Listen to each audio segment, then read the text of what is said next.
In this year's Game Maker's Toolkit Game Jam, I made the music for a game called Skywriter Academy. There were over 9,600 entries in the jam, made over only 4 days, and here are my top 9 games I played. In 9th place we have Don't Drink That, a puzzle game where you play as Mayuko, an airhead witch who's forgotten all of her master's teachings except for a time loop spell.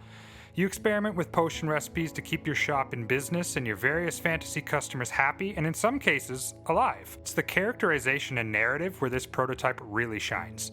Mayuko is very funny and endearing, but also earnest in her pursuit. This is one I'd like to see refined and expanded so I could play it on my Switch. Then in 8th place we have Let the Meowsic Play. The theme of the jam was loop, so unsurprisingly there was no shortage of music-based games, and also unsurprisingly, since it's the internet, there was also an overload of games starring cats, and this is my favorite of them both. Here you take instruction from Professor Meow and replicate his lesson to form your own musical loop. Of course the cats are cute and the audio implementation's great, so we were always going to have a winner here. As a drummer originally, Professor Meow tricked me into thinking this was going to be easy, but damn, it gets hard fast.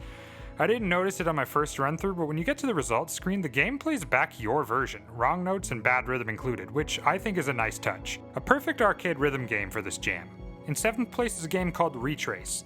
This game absolutely dwarfs most games in the jam in the art category. Swimming through this ocean is already nice enough, but as you collect your memories in this sad story, you're presented with the most striking images in the whole of the jam. The controls and swim speed could use a bit of tweaking, and some more hints about how to unlock the various endings would be beneficial. I played it through 5 or 6 times, collecting the memories in different orders, but got the same ending each time. Also the collision detection, because I did clip through this massive whale. In 6th place we have Tickets Please. A lot of great artists in this year's jam, and though simple in its presentation, this one is no exception. The longest game in this list so far, you play as a train conductor who must talk to passengers and check their tickets to see who has valid passage and also which are otherworldly entities that need to be banished before the train reaches its destination. If you let someone stay who shouldn't or fail to issue a fine, the bartender or your supervisor will send you back to the start of the journey to try again. It involves some backtracking to solve puzzles, which is something I love. There are some oversights though. You retain items when you get sent back, but passengers will still talk to you like they're giving them to you for the first time. But for a game jam, that's not really an issue. This game is well worth a try. In 5th place it's Loopsmith, where you play as a blacksmith enchanting weapons on your anvil. The pixel art in this game is pixel perfect, and the core gameplay mechanic is unexpectedly fun. You have to align all 3 colors as well as possible before they come unaligned, though I would definitely say this mechanic isn't related to smithing whatsoever. There are probably other ways to show this that would make far more sense, but this is another game where it hooked me in with the characterization, and it did so with only 8 lines of dialogue. You can play through this prototype in about 4 minutes. This is another one I want to see revised and expanded just to get more of the character interactions and to play on my Switch. Next, in 4th place, we have The Geometry of the Mind. This 1-bit-ish style entry was probably the most played in the jam on this list and is more experience than game, but it is an absolute audiovisual sight to behold.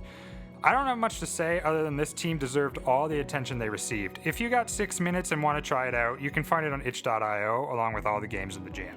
Taking my bronze medal, we have Teddy's Sushis. This extremely short experience about running a sushi shop is actually a surprise beat-em-up, as Teddy loves making sushis but absolutely hates his customers. And one day Teddy has had enough and decides to throw hands. Of course, you can see the gorgeousness of the artwork yourself, but it absolutely shines in the animation of that artwork. Since the game didn't outstay its welcome, it was incredibly easy for me to want more Teddy. The theme of this jam being loop, there were a ton of games about sushi going round and round a conveyor belt. All of them an idea I never would have thought of because I'm allergic, but I don't hold that against Teddy. Next, in 2nd position, we have The Curator, an old school PC point-and-click narrative adventure. You awake for some unknown reason in an underground prison cell and must work out how to escape using whatever you can find to solve puzzles.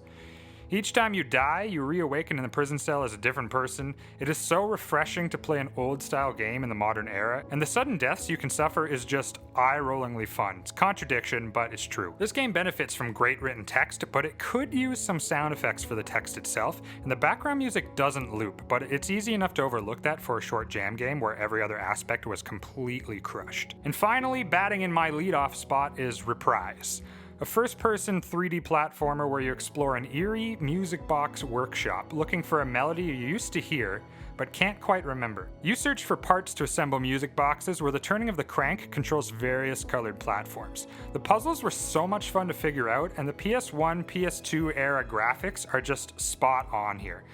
I really think if they made the overall narrative of the game a little more fleshed out or purposeful, they could slap a price tag on this version of the game if they wanted to. Congratulations to everyone who submitted a game in the Jam. It's truly something to make anything in only 4 days. All these games available to play on itch.io. I'm Nick, I'm a composer available for hire. Send me a message if you'd like to work with me.